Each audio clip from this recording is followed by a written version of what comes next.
Hello everyone, welcome back to SSB crack exams. मैं हूं अनुराधा और आज के सेशन में हम डिस्कस करने जा रहे हैं 20+ कॉमन मिस्टेक्स जो हर एक डिफरेंस एस्पिरेंट्स को अवॉइड करनी है while they are using adjectives in a particular sentence. Usually जो स्टूडेंट्स है उनको एडजेक्टिव्स बहुत ज्यादा इजी लगते हैं because it is easy to identify an adjective in a sentence.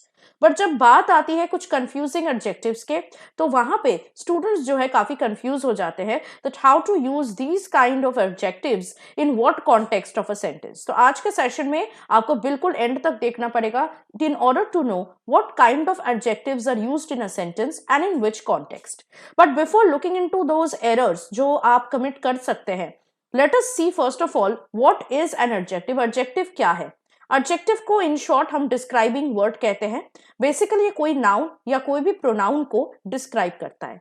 For example, Sita is a good girl. यहाँ पे जो सीता एक नाउन है, गर्ल एक और नाउन है, इसको डिस्क्राइब किया जा रहा है किस तरह का लड़की है ये Sita. She is a good girl, वो अच्छी लड़की है। सिमिलरली ही इज नॉटी, वो कैसा है? ही इज नॉटी, वो बदमाश है। तो यहाँ पे naughty, good, they are adjectives because they are describing the noun or the pronoun used in the sentence. Now this is easy, right? अब हम एक एक करके कुछ रूल्स देख लेंगे और उसके साथ साथ मैं आपको समझाऊंगी किस तरह के मिस्टेक्स आप कमिट कर सकते हैं when you are using those rules in a particular sentence and you are using adjective in it. First and foremost rule is that adjective का कोई भी सिंगुलर या प्लूरल फॉर्म नहीं होता है, ना ही इसका मैस्कुलिन, फेमिनिन या कोई न्यूट्रल जेंडर हम यूज कर सकते हैं।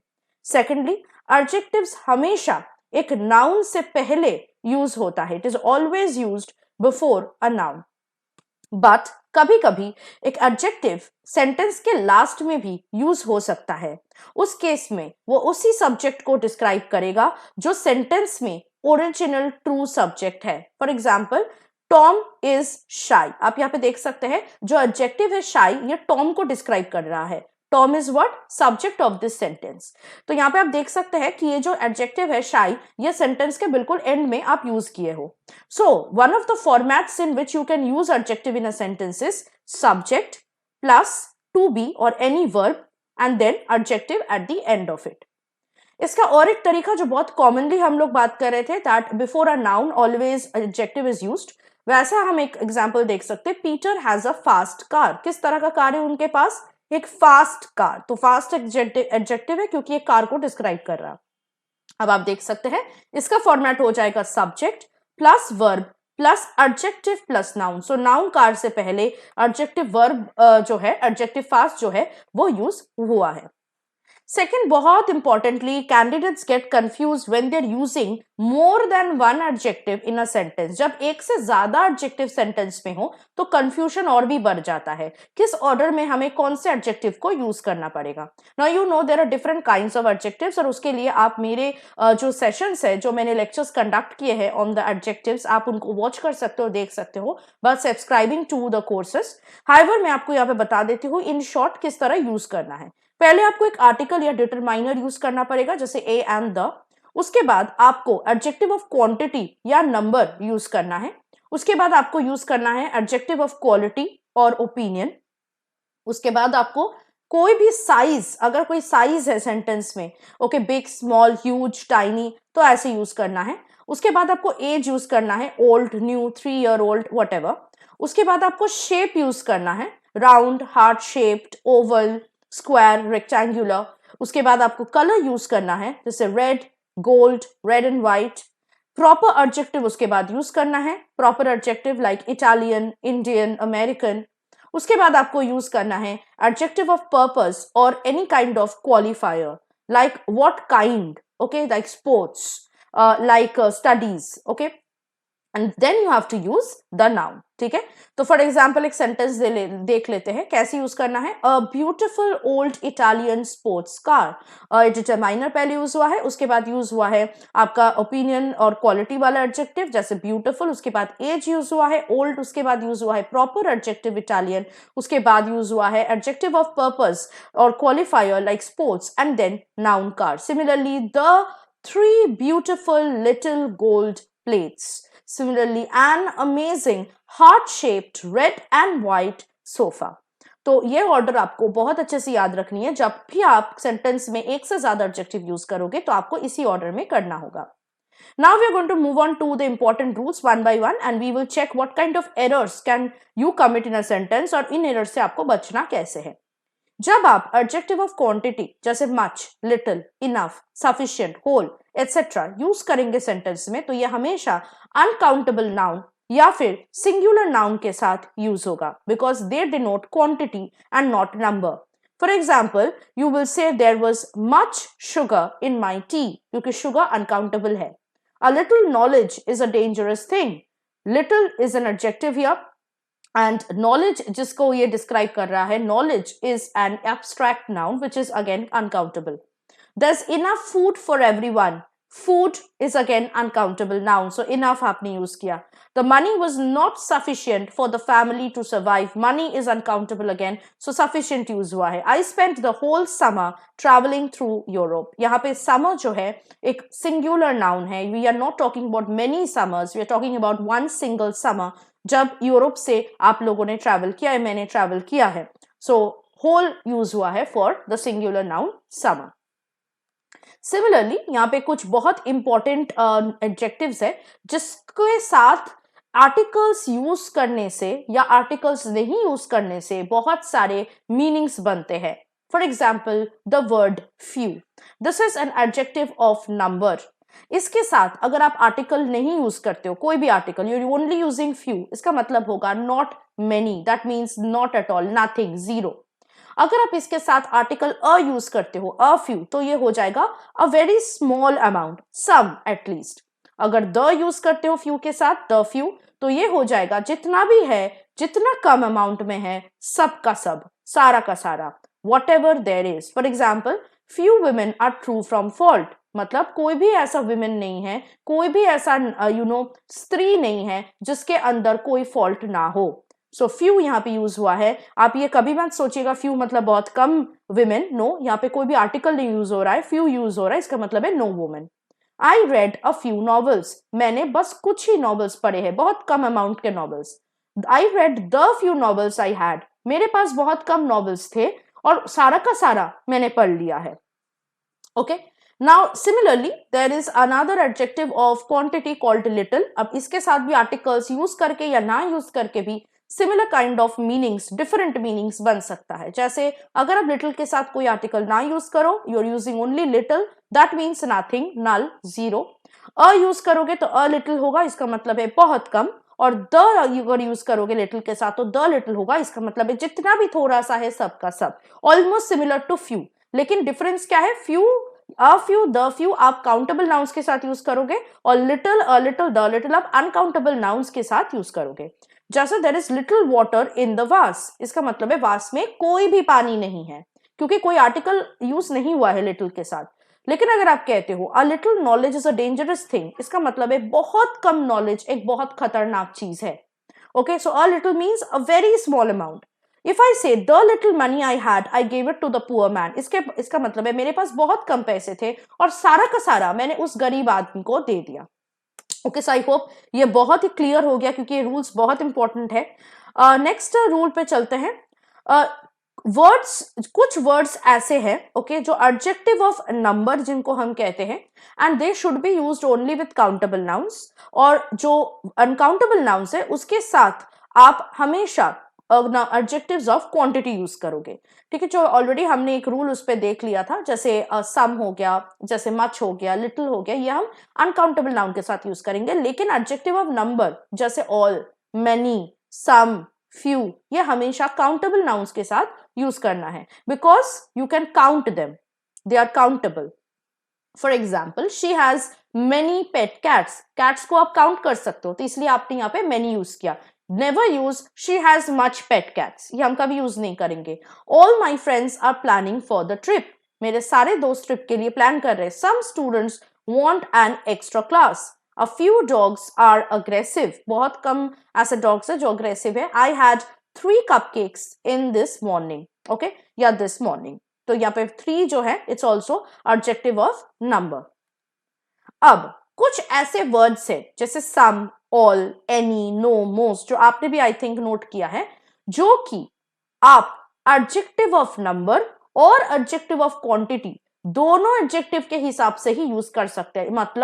मतलब ये जो वर्ड्स है ये काउंटेबल नाउन्स और अनकाउंटेबल नाउन्स दोनों नाउन्स के साथ ही आप यूज कर सकते हो। जैसे अगर आप काउंटेबल नाउन्स के साथ यूज करो सम चिल्ड्रन आर काइंड, तो ये सही है, कुछ चिल्ड्रन जो है कुछ बच्चे काइंड होते हैं।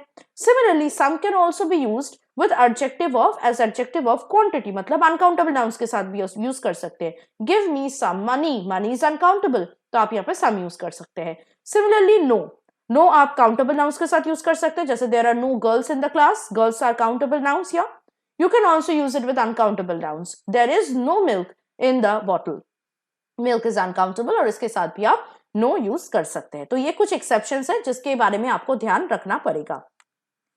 Now we will come to comparative superlative degrees of adjectives, जो कि आपको पता है जब आप एडजेक्टिव्स यूज करते हो टू कंपेयर टू पर्सन्स और थिंग्स, हम comparative degree of adjective use करते हो। जब दो से ज्यादा लोग या चीज रहते हैं उनके साथ कंपैरिजन होती है तो हम सुपरलेटिव डिग्री यूज करते हैं। अब इसमें भी कुछ रूल्स हैं, जैसे कुछ वर्ड्स है, कुछ कंपैरेटिव के लिए हम यूज करते हैं कुछ वर्ड्स जिसके साथ आप दैन यूज नहीं कर सकते। फॉर एग्जाम्पल अगर हम नॉर्मल एक कंपैरेटिव एडजेक्टिव ले लें, जैसे taller, you can say I am taller then my sister, मैं अपने बहन से टॉलर हूं, ज्यादा लंबी हूं मैं।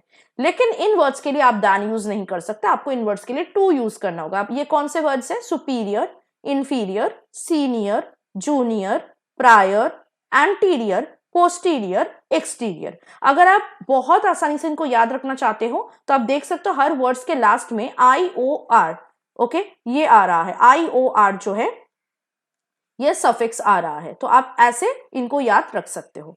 Okay, like for example you can not say do not consider yourself superior than others, you have to say do not consider yourself superior to others. Similarly, she is a senior than me, okay, she is a senior than me, ये incorrect होगा, it should be she is senior to me.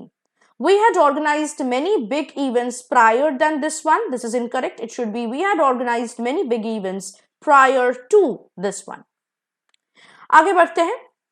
अब जब आप comparative degree में use करोगे, ये मैंने अभी अभी कहा आपसे, जब आप कंपैरेटिव डिग्री यूज करोगे दोनों चीज या पर्सन में कंपैरिजन होनी चाहिए। सुपरलेटिव आप यूज करोगे जब जो दो से ज्यादा इंसान या थिंग्स इन्वॉल्व्ड हो। जैसे you can not say who is the tallest of these two sisters, क्योंकि दो सिस्टर्स के बीच में कंपैरिजन हो रही है, so you have to say who is taller of these two sisters.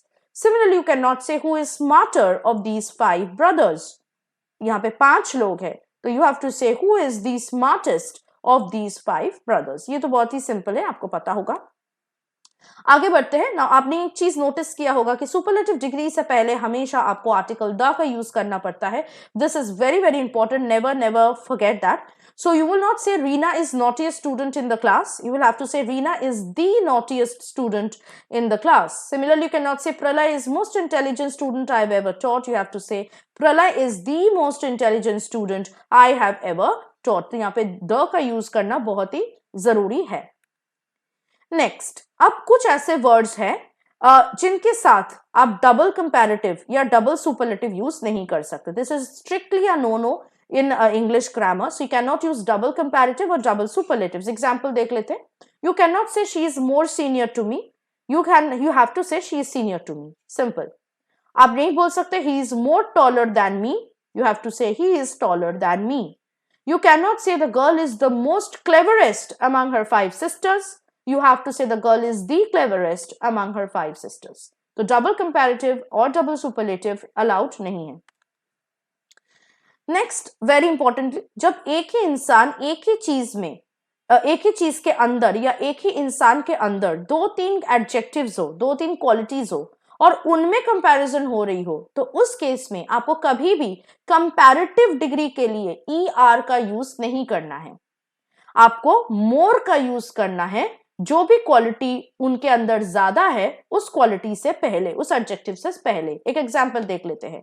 अगर मैं कहती हूं कि एक लड़की है और इसमें 2 गुण हैं, ये ब्रेव भी है, ये वाइज भी है, लेकिन वाइज से ज्यादा ये ब्रेव है, यानी एक ही इंसान के अंदर मैं 2 क्वालिटीज को कंपेयर कर रही हूं, तो I will not say she is braver than wise. I will not use ER to compare here between the two qualities, because एक ही इंसान में दो क्वालिटीज है, अगर दो अलग इंसान होते तो फिर अलग बात होता। तो हम क्या बोल करेंगे, हम ब्रेव को ब्रेवर नहीं करेंगे, ब्रेव से पहले मोर यूज कर लेंगे और ब्रेवर को ब्रेव ही रहने देंगे। So it should be Shalu is more brave than wise. तो ब्रेव ही रहेगा, उससे पहले हम बस मोर ऐड करेंगे in order to show that Shalu के अंदर दो क्वालिटीज है, लेकिन एक क्वालिटी दूसरे से ज्यादा बेहतर है। Okay, this is very important. अब हम यहाँ पे कुछ वर्ड्स देख लेंगे और उनके मीनिंग्स जान लेंगे, जिससे बहुत सारे बच्चे कंफ्यूजन फेस करते हैं।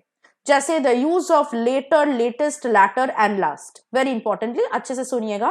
लेटर और लेटेस्ट हमेशा टाइम को शो करते हैं, टाइम के लिए यूज किया जाता है, और लैटर और लास्ट पोजीशन को शो करते हैं।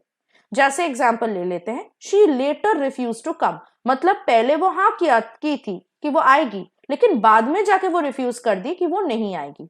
ठीक है, so later here means after some time, later बाद में। This is the latest news, ये सबसे रीसेंट न्यूज है। So latest here talks about the most recent time. Of the two brothers, Ram and Sham, the latter was a kind boy. अब यहाँ पे position के बारे में बात किया जा रहा है। दो भाई थे, राम और श्याम। और लैटर मतलब जो बाद में आ रहा है। कौन बाद में आ रहा है? श्याम। श्याम लास्ट में है ना। लैटर जो है वो एक काइंड बॉय था, मतलब श्याम एक काइंड बॉय था। सिमिलरली लास्ट मतलब बिल्कुल आखिरी। So the last chapter is the most interesting chapter of the book. ठीक है, बुक का सबसे इंटरेस्टिंग चैप्टर कहां है? लास्ट में है, आखिर में है। ठीक है, I hope it is clear. Similarly हम यहाँ पे जान लेंगे फादर, फादेस्ट और फर्दर में क्या डिफरेंसेस है। फादर और फादेस्ट, यहाँ पे आप देख सकते हो दोनों वर्ड्स के बिगिनिंग में ही FAR फार है। फार का मतलब आपको पता है दूर। सो फादर और फादेस्ट डिस्टेंस को शो करेंगे, और फर्दर स्पेलिंग देख लीजिएगा, FURTHER, फर्दर टाइम के बारे में शो करेगा। दैट मीन्स मोटा मोटा शब्द में फर्दर का मतलब है दोबारा, नेक्स्ट टाइम। एग्जाम्पल्स देख लेते हैं। My school is far from my house, मेरे घर से स्कूल दूर है।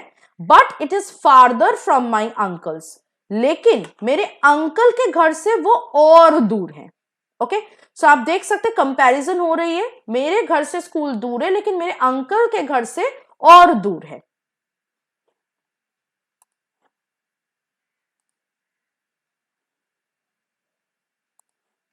Similarly, the farthest corner of the hall was reserved for the students' parents. Hall के सबसे farthest मतलब सबसे दूर वाले जो कॉर्नर है वो स्टूडेंट्स के पेरेंट्स के लिए रिजर्व किया गया है। अब यहाँ पे हम देखेंगे फर्दर का यूजेज कैसे होता है। The man further explained about the car when the couple could not understand. जब कपल को समझ नहीं आया कार के बारे में, तो जो पर्सन है, सेल्समैन है, उन्होंने दोबारा वो कार के बारे में एक्सप्लेन किया। So further here means again. Okay, now we are also going to see difference between nearest and next. ये बहुत ही ईजी है। नियरेस्ट मतलब सबसे करीब और नेक्स्ट मतलब दोबारा, या फिर the next person, the next time, the next thing. जैसे let's take the patient to the nearest hospital, patient को सबसे करीबी हॉस्पिटल में लेकर जाते हैं। She was sitting next to me, वो मेरे बाद ही बैठे थे। ओके, तो next denotes position, next can also denote time, जैसे next time. Nearest denotes distance. अब हम देख लेंगे again very confusing words, elder, eldest, older और ओल्डेस्ट। इन वर्ड्स में क्या डिफरेंस है? एल्डर और एल्डेस्ट हम हमेशा उन लोगों के लिए यूज करते हैं जो हमारे फैमिली के मेंबर्स हो, और ओल्डर और ओल्डेस्ट हम लोग पुराने चीज या कोई बुजुर्ग इंसान को समझाने के लिए यूज करते हैं। मतलब elder and eldest denotes members of the same family, older and oldest denotes age of a person और थिंग। जैसे I am elder to my sister, मैं अपने बहन से बड़ी हूं। My brother is the eldest of all the sibling, सारे भाई बहन में मेरे भाई सबसे बड़े हैं, सेम फैमिली में डिनोट किया जा रहा है। लेकिन the older of the two men spoke to me, दो आदमी थे, उनमें से जो सबसे बुजुर्ग थे उन्होंने मेरे से बात की। यहां पे हम we will not use the elder of the two men spoke to me, no, we will talk about age older. Similarly, we decided to visit the oldest temple of Varanasi. Varanasi के सबसे पुराने मंदिर को विजिट करने के लिए हमने ठाना। तो यहाँ पे we will not say the eldest temple. Okay, next we will also know the difference between lesser and fewer. Again ये सेम चीज है. लेस आपको पता है हम अनकाउंटेबल नाउन्स के साथ यूज करते हैं और फ्यू काउंटेबल नाउन्स के साथ. So lesser and fewer can also be used as comparative forms. Lesser denotes quantity, fewer will denote number. For example, always choose lesser of the two evils. Now evil is an abstract noun, uncountable, so that is why we have used lesser. We will not say always choose fewer of the two evils. The number of participants are fewer than what we expected. यहाँ पे participants के बारे में बात हो रही है जो कि countable है, इसलिए हमने यहाँ पे fewer use किया है. We will again not say the number of participants are lesser than what we expected. ये बहुत ज्यादा जो है mistakes करते हैं defense aspirants. They use a lesser with even uncountable nouns like people, like participants and so on. तो ऐसे error से आपको बच के रहना है. नेक्स्ट, वेरी इंपॉर्टेंटली, कुछ ऐसे एडजेक्टिव्स होते हैं जिनको आप कंपैरेटिव या सुपरलेटिव डिग्री में यूज नहीं कर सकते because they does not admit of any variation और any degree. They are unique in themselves. जैसे what are these words? Perfect, ideal, full, chief, unique, complete, infinite, extreme, entire, universal, empty, impossible, unanimous, square, sound. For example, यहाँ पे कुछ examples देख लेते हैं. So you will not say the achievement of hers was the most unique of all her achievements. You will just say this achievement of hers was unique. We will not compare the uniqueness of this achievement with any other achievement. Similarly, you will not say Rajiv submitted the most perfect project I've ever seen. You will say Rajiv has submitted or Rajiv submitted a perfect project. तो इन words के साथ आपको कभी भी comparative या superlative degree use नहीं करना है. Please remember them. नेक्स्ट, जब आप कोई भी एक चीज को एक इंसान को दूसरे चीजों से, दूसरे इंसानों से कंपेयर करने जाओगे और एनी का यूज करोगे, कोई भी एनी का यूज करोगे, तो फॉर्मेट थोड़ा सा ध्यान में रखना. कैसे यूज करना है? एनी के बाद आपको अदर यूज करना है और उसके बाद सिंगुलर नाउन यूज करनी है. सो यू विल नॉट से Rajasthan is larger than any city in India. India के किसी भी सिटी से सबसे ज्यादा बड़ा राजस्थान है साइज में. You will say Rajasthan is larger than any other city in India. Again, you will not say Rajasthan is larger than any other cities in India. No, it should be any other and then singular noun. तो ये format भी बहुत बच्चे नहीं जानते, यहाँ पे गलती करते हैं. So you should be very careful about these kinds of sentences. Next, each and every का भी प्रयोग देख लेते हैं. Again many people, many students they ask me ma'am each कहाँ यूज करें, एवरी कहाँ यूज करें, कैसे समझे कहाँ पे क्या यूज करना है.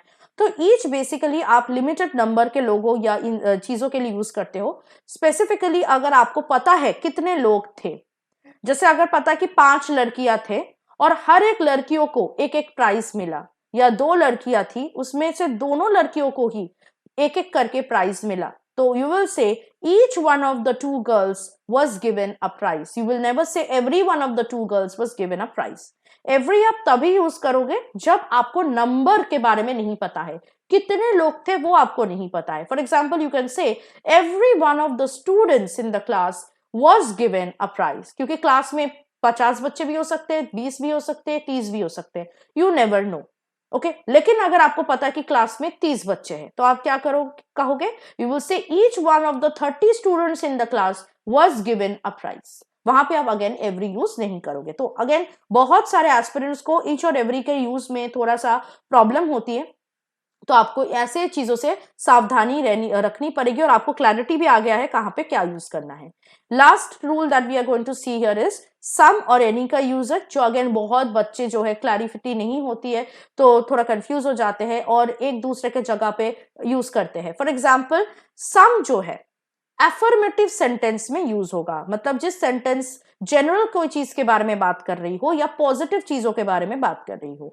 अगर सेंटेंस में नेगेटिव वर्ड्स है जैसे डज नॉट, नो, नेवर, तो नेगेटिव सेंटेंसेस में और इंटरोगेटिव सेंटेंसेस में, मतलब जहां पे क्वेश्चन पूछा जा रहा है, वहां पे आप सम यूज नहीं करोगे, आप वहां पे एनी यूज करोगे. कुछ एग्जाम्पल देख लेते हैं. So for example let us take an affirmative sentence like there was some truth in his words.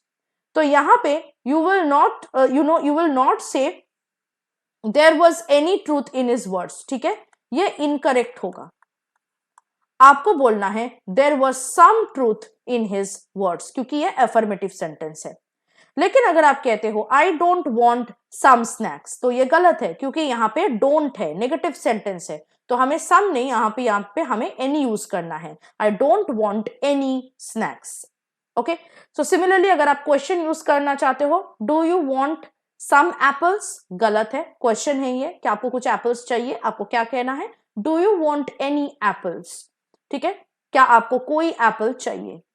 Okay, clear. सो आपको इस तरह इन रूल्स को फॉलो करना है और एडजेक्टिव्स को गलत तरीके से यूज करने से बचना है।